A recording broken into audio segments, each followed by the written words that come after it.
What's going on, everybody? Got a video for you today of the Malkoff MD2, proudly made in the USA. This, if you don't know anything about Malkoff, Malkoff has been making LED drop-ins back when everybody was still running incandescent bulbs, like Surefire, for instance. This is when I remember hearing about them. Surefire was making like the G2X, or the G2, Surefire G2. It's incandescent bulb, 60 lumen. And I remember back then you could buy a Malkoff, I think an M60 or something like that, drop-in, which was LED, which was like, whoa, you know, future stuff. And so eventually Malkoff decided to just start making their own flashlight bodies and put their LED drop-ins in their lights. And so you can still buy drop-ins for Surefires and other lights, but you can also just buy an actual Malkoff flashlight. So anyway, a little history with Malkoff. Malkoff, where does it sit? Kind of in the, I wouldn't call it a custom light, but it's definitely not a stream light or an O light or a Surefire. You know, you've got these big brands over here making lights.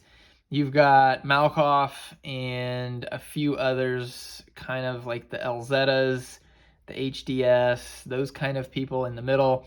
And then you've got like your full custom stuff that I don't really get into because I just don't get into that. But anyway, so that's kind of where it sits price range, 150, 200, somewhere in there is what you're looking at. And, you know, when you compare, so a lot of these lights that I wouldn't say gravitate toward the tactical combat scenario, but they kind of do. Like your Surefires are very much law enforcement, military, and these can fit into that category as well as the HDS and some of these other ones. So LZ. But so build quality wise, I would actually put this ahead of like your Surefires. You know, if you pick up a Surefire light, they aren't all that heavy in and of themselves. They are obviously the most well-known. They're incredible lights. I love Surefire lights, but when you hold a Malkoff, it's substantially heavier. Like this is just a very solid, weighty flashlight. And that can be a drawback to some people because this does way more in your pocket or wherever you put this. As you can tell, there's no pocket clip on the MD2. So a lot of people put them in like a carrier, like a pouch, or throw them in a bag or something, pocket, whatever. But I would consider this somewhat of a duty light. You know, if you are military or law enforcement, you know, this could ride in a pouch, and could definitely serve as in that role. And like I said, this just feels it as nice as Surefire and Phoenix and all these other lights, O lights and Zebra lights, as nice as they feel, this thing just feels like a tank. It just, I don't know how to describe it. It's pretty, it feels bomb-proof, basically. This is running on a single 18650. It is obviously rechargeable. And when you get your MD2, there's different configurations, and there's different outputs, and there's different, you kind of have to do some research before you buy one. But if I am remembering correctly, this is the MD2 with the M61T LED head in it. It's the long throw. It's the thrower, not floody, but more of a throwing beam out to a distance kind of a head, or the LED. So I think it's the M61. Get on their site, read about them, look at the different LED options, and choose what you want. But I wanted something that had some distance to it, so I went with that one. Also, you'll notice this is the original tail cap that came on this guy, so kind of set like that. Nothing really wrong with this tail cap. You can stand it up, it stands there.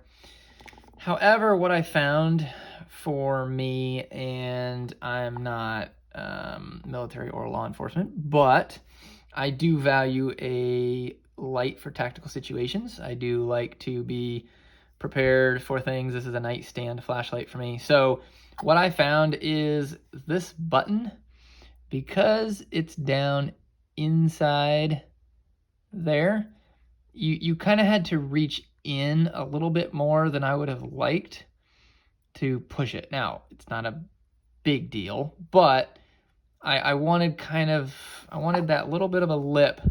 So you can see this cutout here, right there. It swoops down and you can see the button. So this just allows you to get your hand on that button a little bit easier. I guess if you're police and you pull this out of a vest, you could find yourself on one of the 3 little higher points, but you can find that pretty easily. So, and it just, like I said, it just gives you the ability to get to that button a little bit easier. So, in that regard, I do recommend this upgrade, changing the tail cap. I bought it after the fact. I think you could probably get it with the light. Another thing is, this light is completely round, and so with this tail cap on, it does that. Whoop. And with this guy on there, he gets to a point and he stops. So from a, there's some low light tactics courses, things that talk about, you want a light that if you drop it, it's not going to roll down, roll away on you, kind of a deal. So this does kind of meet that. It might roll a little bit, but it's going to come to a stop a little bit more than this guy. This is just going to keep rolling. It would probably have been nice if there was maybe some milling on the head of the light, because this is where all the weight is. So it would have kind of met that if that's a requirement that you want to have. I certainly do understand that in a light, but this will at least help a little bit. So, and for your average person, it's, you can sit your light down and it's not just going to roll away. So, there's that. I do like this tail cap, but you can see there's the little like gnarly cutout looking thing. Pretty neat. The LED is in there. It's got all of whatever, I don't know. His LEDs are very famous and very popular. So again, read on those. So the other thing that I did with this light was I had them pre-install what they call the high-low ring. And so this light is basically controlled by the head. It's got a low mode and a high mode. I don't know the run times. When I talked to Gene Malkoff about them, he's basically like, well, it's like 18. I think it's 18 lumens on low, and he's like, well, he started to calculate with the battery and the drainage and all of the crazy technical flashlight stuff. He's like, basically, it's just going to run a long time. So you can look up that if you want to, but yeah, it is a high-low light. There is some kind of a ring in here that they pre-installed for me. I guess you could probably get it afterwards, but I don't know. So I had them pre-install it, and basically when the head is completely tightened on, then it is high mode. So it has got a momentary activation, high, high, high, high. Just lightly press and you get high every time. Fully press and you get high constant on, and then you're back to, so it's always high. If you undo the head, then you get your low mode. Same thing. You get momentary and you can click it on. Okay, so that's kind of how this light is changed, which I personally like. I think, again, from a law enforcement, tactical situations, defensive light, you want a light that you can guarantee will be on high when you need it. And that can simply be done by tightening the head, and you know that the light is on high. And it's not going to go on to low unless you specifically loosen that head up. That's another thing I like about this light that is kind of a criteria for me, is as a defensive light, I want to be able to, they call the flash and dash, or whatever the low light tactics guys call it, where you hit the light and then you turn it off and you move, you hit the light, you turn it off again. You're able to, activate that momentary light without clicking it on and then clicking it off. And some of the Surefires, some of my complaints about the Surefires are, if you get a dual mode Surefire, the first press or half press is either high or low, and then the next half press within a certain amount of time is going to be the opposite, high or low. So you're in other words, you could half press, you're on high, take it off, half press again, and it went to low. And in a situation, if you are, like, if you're clearing a room or something, and you don't want to be switching between high, low, high, low, high, low, like that's not gonna, it's gonna drive you crazy. It's not gonna work. So I like the fact that this light is controlled at the head, and that's something I look for in flashlights. So the HDS that I've shown, it's similar. It's controlled at the back with the twisted ring here. And when this thing is all the way on the end, I'll call it, the tail cap is always high. And there's no click. Like, it doesn't stay on. It's momentary. So again, you can do the room thing where you're clearing a room, you enter, you look, you move. You look, you move, you look, you move. And I just like having that in a flashlight. Again, I'm not law enforcement, I'm not Joe Tactical, but I think it's a practical thing as somebody who wants to just be prepared for stuff. And I think to me, it's a necessity in lights. Certain lights, for instance, here, I'll bring this in. This is a good example. This is what I consider a great EDC light. These are EDC lights that can also be tactical lights as well for those purposes. This can't really do that because this is low, high, low, high. So if you're looking around, oh, nope, I need it high. Oh, there's high. And then you look, you turn it off, you move, you turn it on, oh crap, it's low again. So again, this doesn't fit that role. If you're somebody that needs that, police, law enforcement, then you need to look at lights that allow for the momentary on and always on the same mode. And again, if you're a police officer and you're, writing up a ticket or something, you can simply twist the head of the light and you've got low mode and you can do what you need to do.